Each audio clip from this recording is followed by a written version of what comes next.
Ukraine smashes 84 out of 105 Russian drones. Again, it is Thursday, January 29th, 2026. Before we get started, I have to tell you, if you want to stay ahead of the curve, go hit that button and subscribe to Defense Reports. It is your go-to source for timely, in-depth military and defense reports. You do not want to miss what is coming next. I'm Alex. Join me with Arya in the latest Deep Dive by Defense Report for a sharp, no-nonsense breakdown of the latest in global defense news, military technology, and strategic developments. And today we are going to cover something that feels like it was ripped straight out of a futuristic thriller, but it's happening right now in the skies over Europe. It really is. We're looking at a massive overnight aerial siege that just took place across Ukraine. But maybe more importantly, we're digging into the evolutionary leap Ukraine is taking to fight back. We are not just talking about missiles anymore. No. This is a fundamental shift in how the sky is defended. Exactly. We are going to unpack the octopus. It sounds like a Bond villain gadget, but the sources suggest it might be the only thing standing between the Ukrainian power grid and a total blackout this winter. But we have some serious cliffhangers to get through first. We need to talk about the wolf pack tactic, because apparently Russian drones aren't just flying anymore. They are effectively talking to each other. It is a terrifying evolution in swarm warfare. And we also need to talk about a major structural shakeup. Why Ukraine just created a brand new military branch specifically for, small targets. And the absolute legend they put in charge of it. If you remember the Bayraktar days of 2022, you're going to know this name. But first, let's get right into the heat of it. The night of the swarm. Let's look at the numbers, because they tell a very specific and honestly a very difficult story. Last night, spanning January 28th into the morning of the 29th, Russia launched a massive wave of 105 drones. 105. Just to frame that for everyone listening, that is not a probing attack. No. You don't send 2 or 3 drones to see where the radar is. Yeah. That is a saturation attack. Precisely. It is designed to overwhelm. Now, the Ukrainian Air Defense Forces, they neutralized 84 of them. Okay, 84. Right. If you do the raw math, that is an 80% interception rate. In a vacuum, or maybe in a classroom, 80% sounds like a solid B-. You'd think that's a victory. But we are not in a classroom. In air defense, if you stop 80%, that means 20% still hit their targets. And when the target is a civilian power grid or an apartment block, that percentage represents a tragedy. That is the hard reality. 21 drones got through. And we are seeing the cost of that gap immediately. The attack covered northern, southern, central, and eastern Ukraine. It was everywhere. In Odessa, we have reports of 4 lives lost and significant infrastructure damage. In Zaporizhia, 3 killed, and heartbreakingly, reports that children were among the wounded. It is brutal. And we are seeing strikes on residential infrastructure and energy facilities in Kyiv and Kharkiv as well.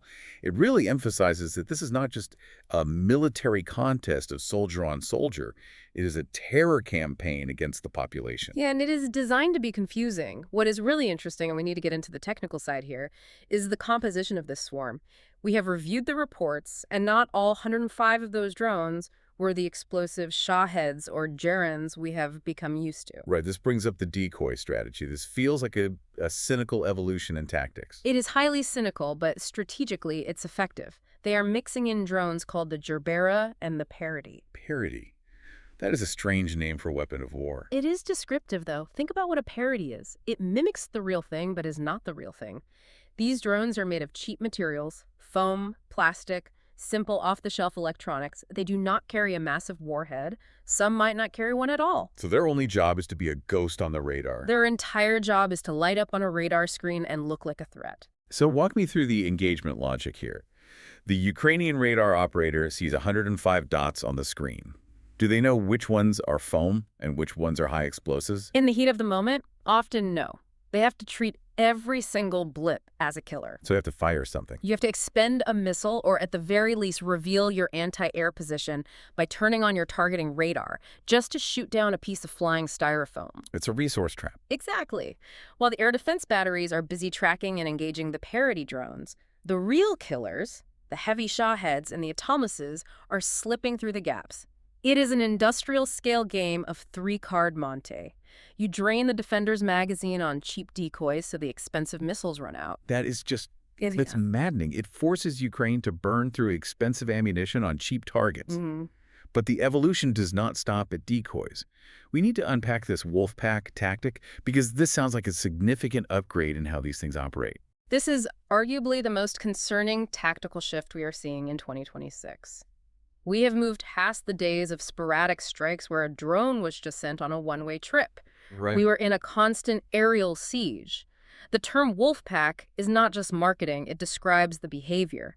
These drones are operating in coordinated groups. When you say coordinated, usually that implies they were just launched at the same time to arrive at the same time. Are you saying it's more than that? It appears to be much more. We are seeing evidence that they are communicating, or at least being managed as a unit.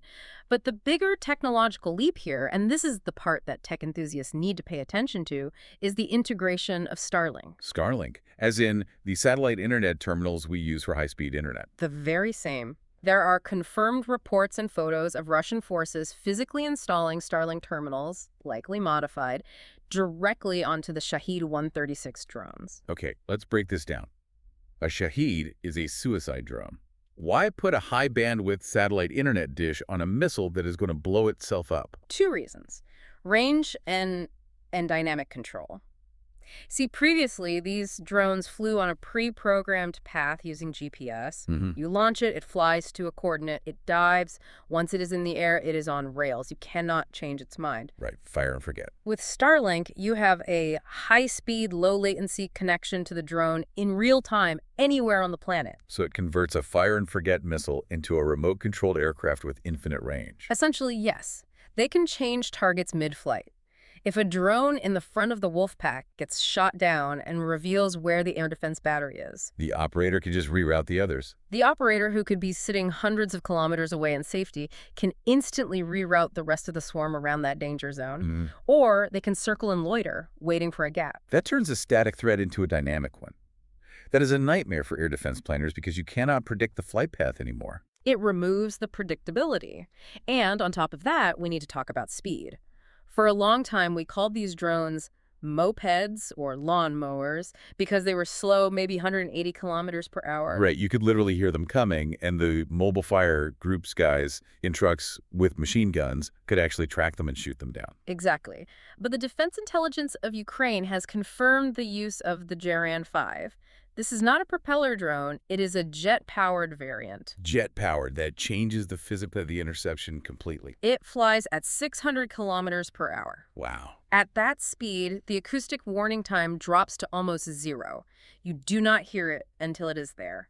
And for the guys in the trucks with the searchlights and machine guns, it is moving too fast to track manually. So if the machine guns cannot hit it because it is too fast, you have to use a missile. Correct. And that brings us back to the economics of attrition.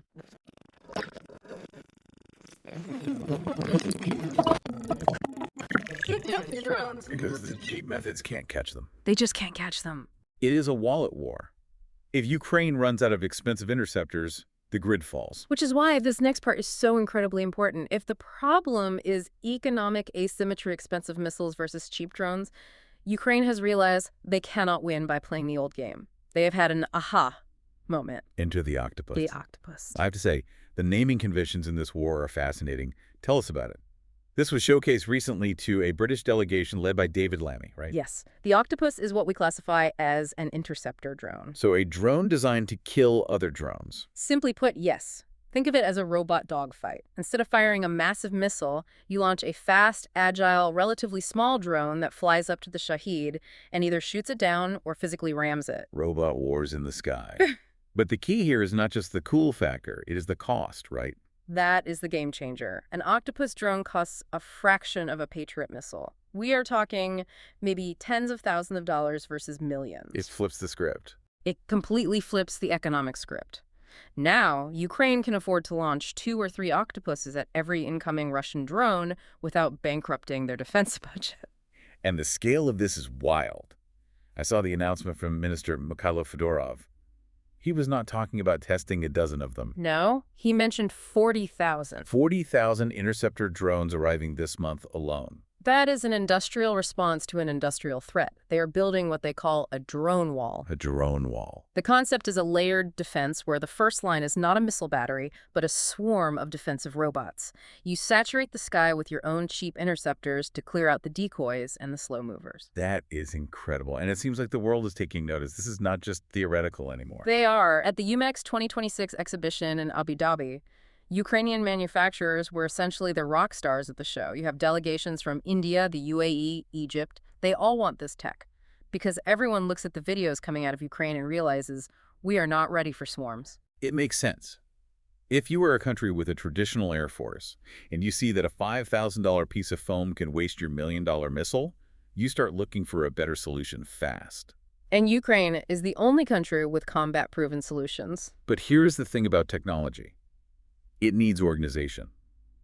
You can have 40,000 drones, but if you do not know how to use them, or if the command structure is too rigid, they are just paperweights. Which leads us to the structural changes we are seeing. This is breaking news regarding the structure of the Air Force. Ukraine has created a dedicated Small Air Defense Command. Small air defense. It sounds modest, but structurally, creating a new branch in the middle of a war is a huge deal. It is. It's vital. The logic is to segregate the threats. See, previously you had air defense commanders who had to watch the whole sky. Right. They had to worry about ballistic missiles coming in from the stratosphere and slow drones coming in over the treetops. That is a massive cognitive load. So this splits the responsibility. Exactly. You do not want the commander managing the Patriot batteries. Who should be hunting ballistic missiles and jets to be distracted by a swarm of foam decoys? You want them focused. You need a dedicated branch that does nothing but handle the drone threat. It keeps the heavy hitters free for the heavy hits. It prevents the system from getting clogged. And the man they pick to lead it, that sends a message all on its own. Colonel Yevhen Klibnikov.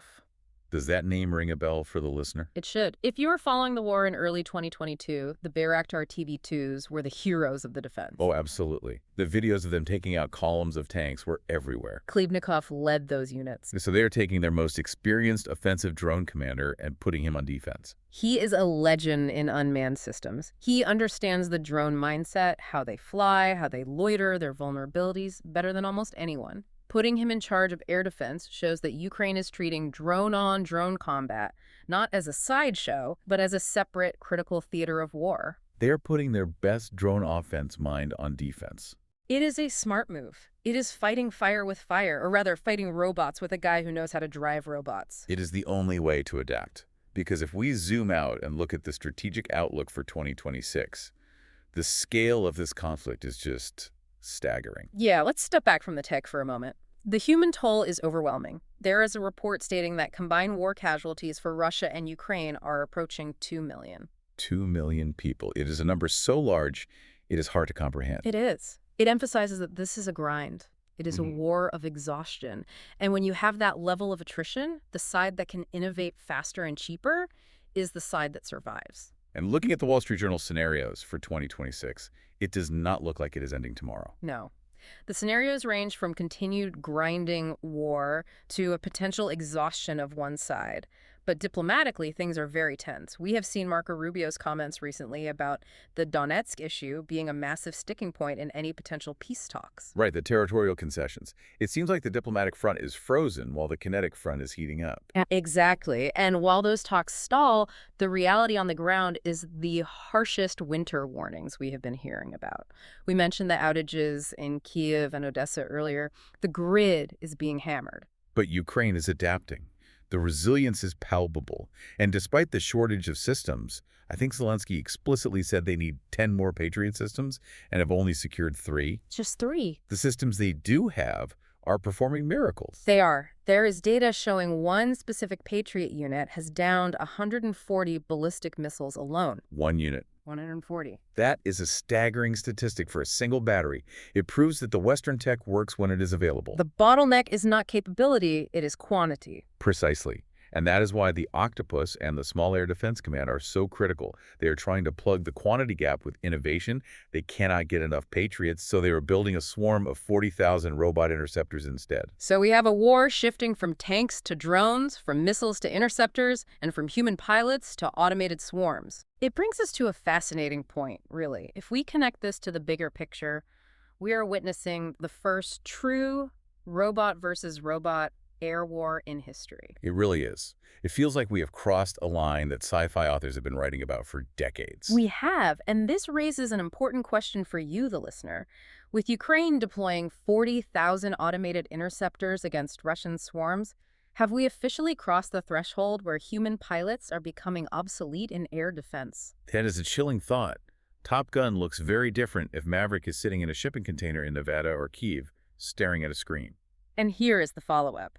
If Ukraine perfects this drone wall, if they can make air defense cheap and abundant, does it render Russia's massive missile stockpile strategically useless? If a $10,000 drone can stop a $1 million threat 99% of the time, the whole paradigm of terror bombing collapses. That is something to think about.